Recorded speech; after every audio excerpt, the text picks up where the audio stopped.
Assalamu alaikum jama'a, barkanmu da sake saduwa. Allah ya mana tsari da mashiranta da mahassada. Akwai abin da ya daɗe na ɗore min kai daga jiya zuwa yau. Na kasa bacci.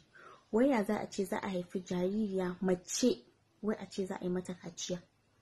Idan da a yi lokacin babu addini sosai, ba a yi karantu sosai ba, babu abubuwan da muke da shi a yanzu, babu laifi. Amma yanzu an karantu, addini ya zurfafa, an ƙara sanin mahimmancinsa, sannan wai a ce wai za a haifi mace, wai a ce za a yi mata kaciya. Subhanallahi, wallahi babu kyau. Shi Allah da ya halicci wannan abu, shi ya san dalilin da yasa ya halicce, sannan kuma wani ya zo kai from nowhere wai za a zo a yanke wannan ni'iman da Allah ya yi mutum. Wallahi babu kyau. Wallahi babu kyau. Assalamu alaikum jama'a.